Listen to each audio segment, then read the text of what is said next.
saya Fatima. Assalamualaikum warahmatullahi wabarakatuh. Nama saya Fatima. Di sini saya akan mempresentasikan yang berjudul persalinan normal. Lanjut, Kak.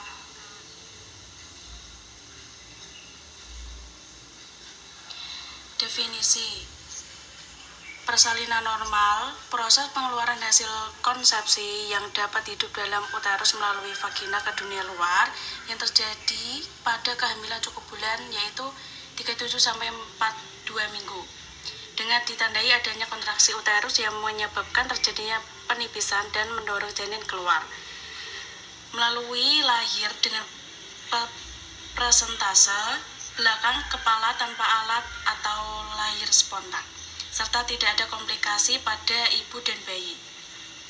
Selanjutnya, Kak, terjadi persalinan normal bukan berarti tidak ada permasalahan dalam persalinan, tetapi melainkan banyak kemungkinan hal yang terjadi dengan komplikasi pada saat persalinan. Kondisi ibu dan bayinya terancam disebabkan oleh gangguan langsung saat persalinan serta menjadi salah satu penyebab terjadinya kematian ibu bersalin maupun bayinya. Adapun beberapa komplikasi yang terjadi pada saat persalinan, di antaranya ketuban pecah dini atau KPD. Hal ini dapat menyebabkan tingginya angka kematian ibu atau AKI dan angkatan kematian pada saat bersalin. Lanjut, Kak. Yang kedua adalah etiologi. Keregangan. Otot rahim mempunyai kemampuan meregang dalam batas tertentu. Setelah melewati batas tertentu, terjadi kontraksi sehingga persalinan dapat dimulai. 2. Penurunan progesteron. Proses penuaan plasenta dimulai umur kehamilan 28 minggu. Produksi progesteron mengalami penuaan hingga otot rahim sensitif terhadap dinding rahim. Akibatnya, otot rahim mulai kontraksi setelah tercapai tingkat penurunan progesteron tertentu. Lanjut, Kak. 3. Oksitosin internal. Perubahan keseimbangan estrogen dan progesteron dapat mengubah sensitif pada otot rahim, sehingga sering dapat terjadi kontraksi palsu. Penurunan kontraksi progesteron akibat tuanya kehamilan, maka oksitosin dapat mengakibatkan persalinan terjadi. Selanjutnya, prostaglandin.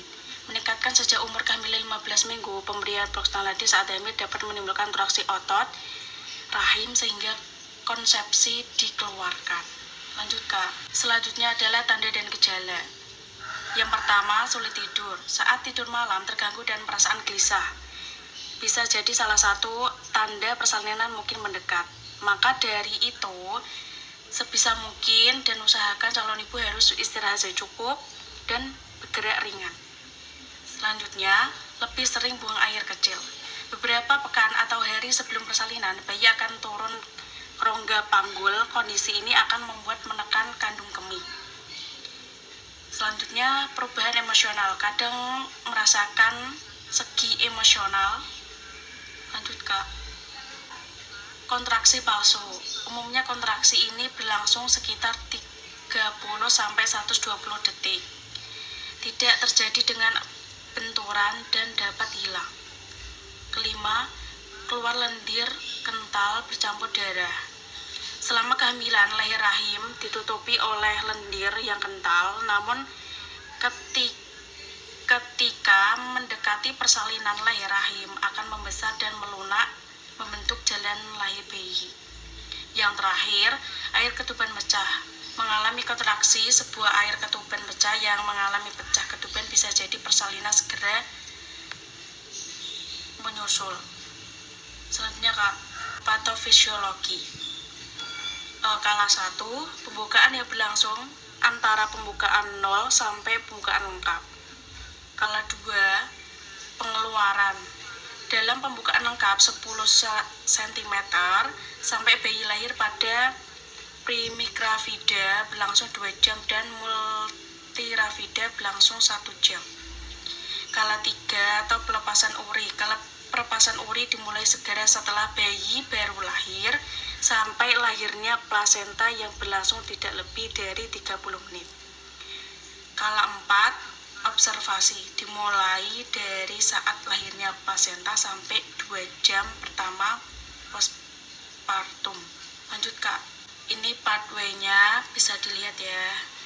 Kehamilan 37-42 minggu, tanda-tanda infarto proses kehamilan ya. Lanjut Kak, yang terakhir ada nursing care plans. 1. Pemeriksaan penunjang, pemeriksaan darah, hemoglobin, nilai batas normal untuk anemia pada perempuan hamil di semester pertama dan ketiga 11,0 GTDL. Pemeriksaan urin, pemeriksaan ini dilakukan untuk menunjukkan ibu mengalami preeklamsia. Pemeriksaan golongan darah dilakukan kunjungan pertama kehamilan. Lanjut ke USG untuk menghasilkan bahwa kehamilan prematur atau tidak dengan dilihat dari usia kehamilan, kemudian untuk mengetahui kondisi janin seperti letak janin, posisi janin, letak plasenta, kemudian untuk menentukan jenis persalinan yang akan dilakukan apakah dengan pravagina bila syarat terpenuhi, apakah dengan secara sesar. Plasenta dilaksana, ketuban pecah pada kehamilan utram atau preterm dengan atau tanpa komplikasi harus dirujuk ke rumah sakit.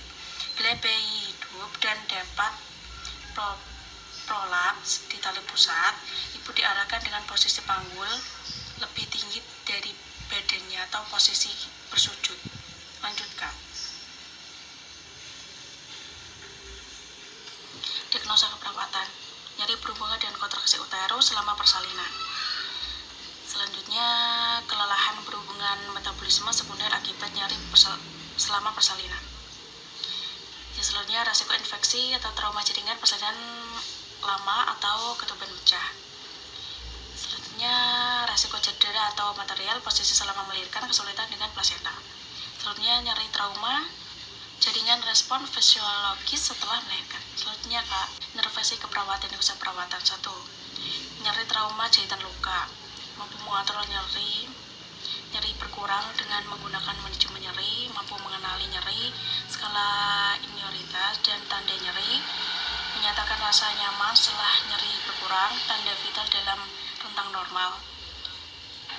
Tekniknya observasi reaksi verbal dari ketidaknyamanan, kaji kultur dengan memengaruhi nyeri, pilih melakukan penanganan nyeri, kolaborasi dengan dokter jika keluhan dan tindakan nyeri tidak berhasil. Selanjutnya Kak, hasil intervensi trauma jaringan atau kerusakan kulit.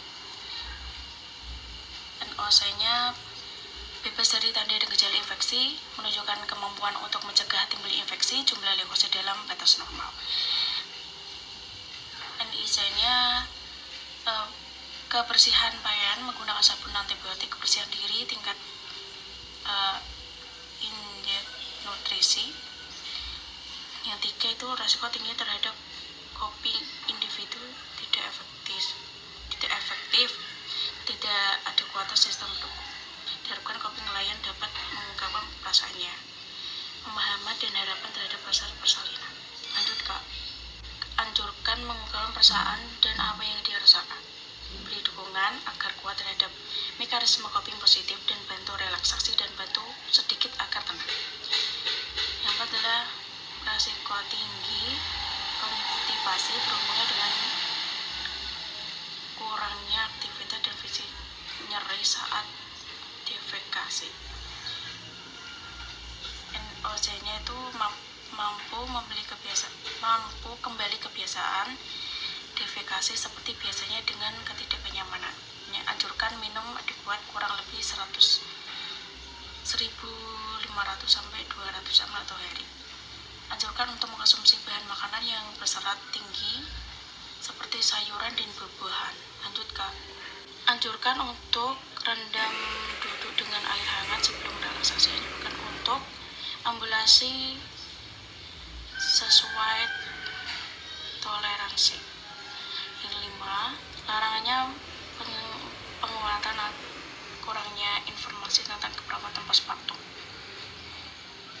NOC-nya, pasien dan keluarga mengatakan pemahaman tentang penyakit, kondisi, prognosis, dan program pengobatan.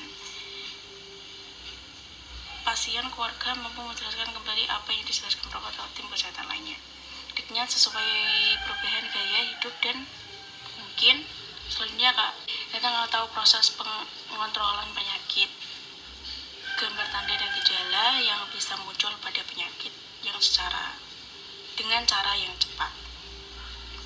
Sediakan informasi tentang kondisi dengan cara yang telah diskusikan pilihan terapi atau penganam.